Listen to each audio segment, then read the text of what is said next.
What's going on, guys? It's Mighty Putty 31 here again.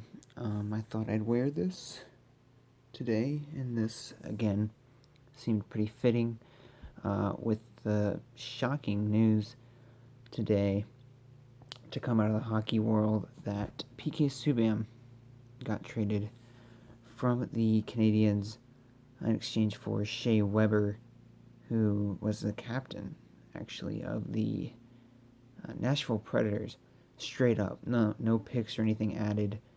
Also, while I'm thinking about it, this isn't a Carey Price jersey. This isn't a Subban jersey. It's a Price jersey. Of course, I got this made for Christmas, and he never even played in the Winter Classic, so that was a great investment for me.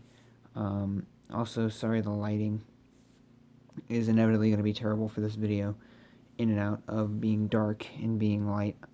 This is the best I could do. Like right now it's good. I'm looking at the actual camera. Like what you can see right now, not the actual camera. Just so I can look at how terrible the production quality is on this video. But anyways,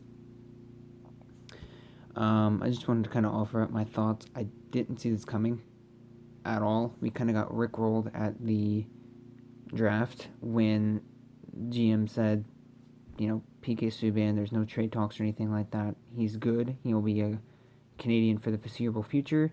I guess that means a couple weeks for him because, how long has it been since the draft? And he's dealt. First off, I want to say I don't mind Shea Weber. I'm not going to hate him. I'm not going to instantly hate him just because he was part of the Subban trade. For one, it's not his fault that he was traded, and two, he's a good player. He is. He's a little bit older, but not by that much. And he's been a captain. He's on Team Canada. He's a good player. Don't hate the guy just because he was part of the Subban trade, because it's not. For one, it's not his fault, and for two, he's not going to just give up and not play hard because he's in Canada now on the Canadiens. I think he'll play just as hard and have a decent season next year. But am I disappointed? A little bit, I feel like if it were me, looking at the situation, looking at what they could have gotten, looking at how Taylor Hall was just recently dealt for a defenseman, granted it was a younger defenseman in Larson that can grow, I think, sorry about that, text just popped up. I think if you're the Canadiens, you try to get somebody out of Edmonton, Hall and Eberle, like a winger, and maybe their pick in return for Subban. I think you could have gotten that. Maybe a deal just couldn't get done. I don't know, between Edmonton and Montreal, but that's what I would have pursued if you're going to trade Subban. I think that was the perfect situation. You get even Hall maybe out of Edmonton, their pick, and you get you send the other way Subban, the Canadiens pick, and something else maybe, I don't know, Desharnais, something else to sweeten the pot maybe, because it is a little bit lopsided before that. But looking at what Edmonton just actually traded Hall for, which was Adam Larson, who is a young defenseman who could get better, but Taylor Hall for that, I don't know. I really don't get it.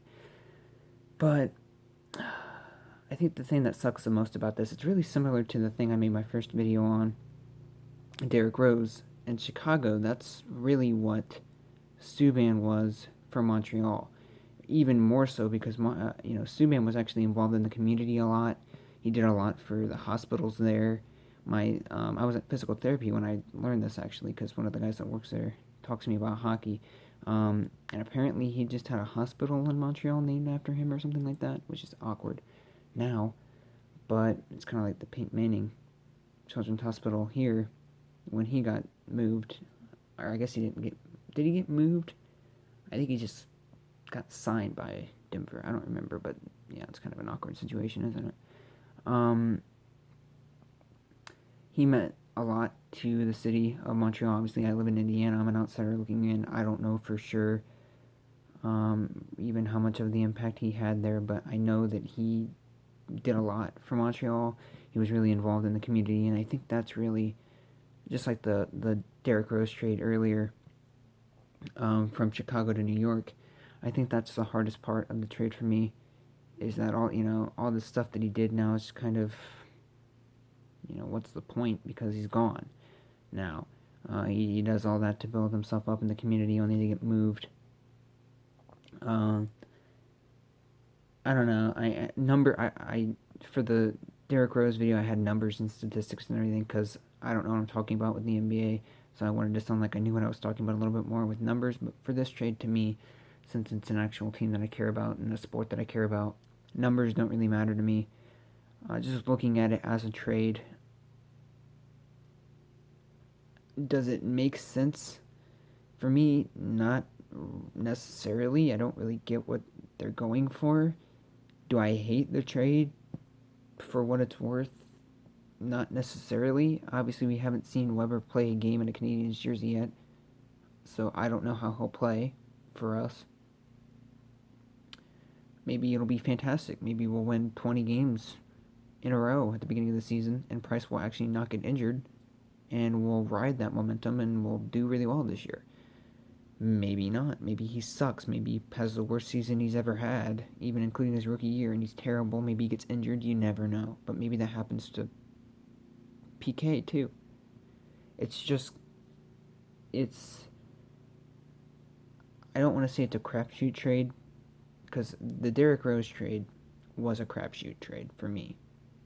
You're putting all your eggs in a basket and you're hoping that, it's going to pay off for you. This trade, it's not really that.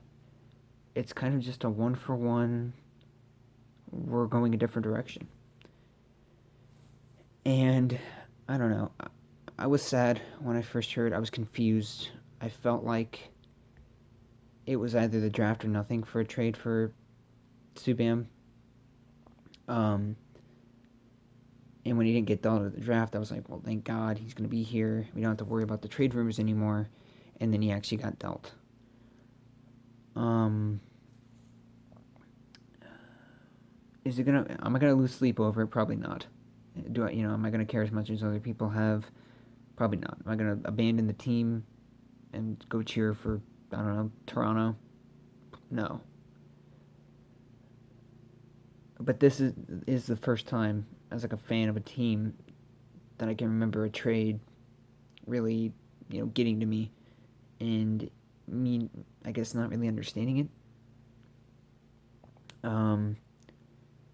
Because with the fuel, I haven't really said much about the fuel yet in these videos. The fuel are the ECHL, East Coast Hockey League affiliate of the Blackhawks, which is basically, there's the NHL, then there's the AHL, and then there's the ECHL. The Fuel, Indy Fuel, they're a team in Indianapolis. It's the only team we have in Indianapolis. There's a couple other teams in India in the same league. But, since there's like a farm team of a farm team, they make a lot of moves. They got established in 2014. They played 2 seasons, and in those seasons they made a lot of moves. There's only a couple of guys that have been there now for the whole time that are going to come back for year 3. And there's a couple of moves that happen with the Fuel that get to me and, kind of upset me. But I understand it, because in that league it's common for things like that to happen. And you can't really rely on somebody being there for long term, because that's not really how it works. But with this trade, it's different. And, I think it matters a lot more, and it's surprising. We didn't get snubbed near as much as Edmonton did with the Taylor Hall deal. And we didn't get snubbed near as much as all the teams hoping to get Stamkos in free agency. Which I guess the Canadiens were on that list, but I'm talking logically. Get him like Toronto and Detroit. I'm sure their fans are pretty upset. Especially Toronto fans, right? But I don't know, I felt like I needed to vent about this trade. I didn't see it coming. I I don't really know how I feel about it yet. I guess we'll have to wait and see how next season goes. Like I said, cap stats. I know Shea Weber had a better year last year. All that doesn't matter to me right now. I'm just looking at it as a trade, and one for one, like the players speaking for themselves. I don't know how I feel about it yet. We'll have to wait and see how next year goes, and I'll kind of, I guess, roll from there. So that's really all I had for this video. As you can notice, I got it out of portrait mode. Sorry about that for the first video, but hopefully this can be the new norm for these, besides the lighting, which will vary between videos because I'm always in a different place. So, see you later.